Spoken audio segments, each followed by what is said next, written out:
Gopal Krishna Gokhale birth anniversary. Maharashtra के रत्नागिरी में 9 मई 1866 को जन्मे गोपाल कृष्ण गोखले भारतीय राष्ट्रीय कांग्रेस (आईएनसी) के नरम दल के सर्वाधिक प्रभावशाली नेता थे। गोखले ने युवाओं के भीतर देशभक्ति की भावना को जगाई थी। वह भारत लोक सेवा समाज के संस्थापक और अध्यक्ष थे। उदारवादी विचारधारा के वह अग्रणी प्रवक्ता थे। 1915 में उनका स्वर्गवास हो गया।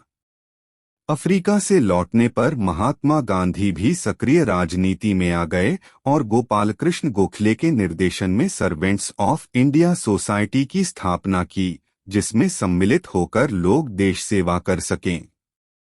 नई दिल्ली ऑनलाइन डेस्क। महान समाज सुधारक, शिक्षाविद, नरम दल के नेता गोपाल कृष्ण गोखले एक महान स्वतंत्रता सेनानी थे जिन्होंने सामाजिक सशक्तिकरण, शिक्षा के विस्तार और 3 दशकों तक भारतीय स्वतंत्रता संग्राम की दिशा में महत्वपूर्ण योगदान दिया। 7 दशकों से हम हिंदुस्तान में आज़ादी की सांस ले रहे हैं और इसके लिए न जाने कितने ही नायकों ने अपना सब कुछ न्यौछावर कर दिया। इन्हीं नायकों में से एक गोपाल कृष्ण गोखले को खुद राष्ट्रपिता महात्मा गांधी अपना राजनीतिक गुरु मानते थे और उन्होंने अपनी आत्मकथा सत्य के साथ मेरे प्रयोग में इसका उल्लेख भी किया है। रत्नागिरी में जन्मे थे गोखले। गोखले का जन्म 9 मई 1866 में महाराष्ट्र के रत्नागिरी में हुआ था। इनके पिता का नाम कृष्णाराव गोखले और माता का नाम वलुबाई गोखले था। एक साधारण से परिवार में जन्मे गोपाल कृष्ण मेधावी छात्र थे। पिता कृष्णाराव पेशे से क्लर्क थे, लेकिन उनका असामयिक निधन हो गया था। गोखले को पराधीनता का भाव बहुत ज्यादा सताता था, लेकिन उनके भीतर हमेशा ही राष्ट्रभक्ति की धारा प्रवाहित होती थी। गोखले ने 1881 में मैट्रिक की परीक्षा उत्तीर्ण की थी। इसके बाद 1882 में कोल्हापुर के राजाराम कॉलेज में दाखिला लिया था। हालांकि कॉलेज की पढ़ाई पूरी करने के लिए एल्फिंस्टन कॉलेज जाना पड़ा था। पढ़ाई के प्रति जुनूनी रवैया रखने की वजह से उन्हें हर महीने छात्रवृत्ति मिलती थी। गोखले ने डिग्री हासिल करने के बाद इंजीनियरिंग करने का फैसला किया, लेकिन इंजीनियरिंग में मन नहीं लगने की वजह से उन्होंने इसे छोड़कर कानून की पढ़ाई करने का मन बनाया था।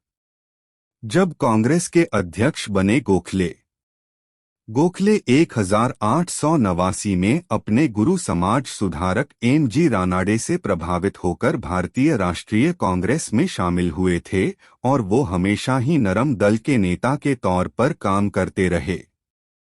साल 1893 में गोखले बंबई प्रांतीय सम्मेलन के सचिव बने और फिर साल 1895 में उन्होंने बाल गंगाधर तिलक के साथ संयुक्त सचिव के रूप में कार्य किया था। साल 1905 में हुए बनारस अधिवेशन में उन्हें कांग्रेस का अध्यक्ष चुना गया। इसी अधिवेशन में काशी हिंदू विश्वविद्यालय भोग की नींव पड़ी थी।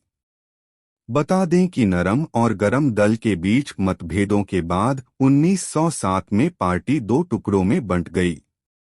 वैचारिक मतभेद होने के बावजूद उन्होंने गरम दल के नेता लाला लाजपत राय की रिहाई के लिए अभियान चलाया था। क्रांतिकारी परिवर्तन। गोखले ने साल 1905 में भारतीय शिक्षा के विस्तार के लिए सर्वेंट्स ऑफ इंडिया सोसाइटी की स्थापना की। दरअसल वह चाहते थे कि भारतीय ऐसी शिक्षा ग्रहण करें जो उनके भीतर नागरिक कर्तव्य और देशभक्ति की भावना पैदा करे। उन्होंने मोबाइल पुस्तकालयों और स्कूलों की व्यवस्था की। साथ ही रात के समय में औद्योगिक श्रमिकों को भी पढ़ाया। समाज सुधारक, शिक्षाविद के साथ साथ गोखले एक प्रसिद्ध अर्थशास्त्री थे और केंद्रीय विधान परिषद में उनके द्वारा बजट पर दिए भाषण की खासा चर्चा हुई थी।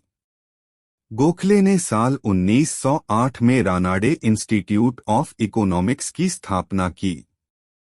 गोखले ने साल 1912 में दक्षिण अफ्रीका में महात्मा गांधी से मुलाकात की और उन्हीं के अनुरोध पर महात्मा गांधी भारत आए थे।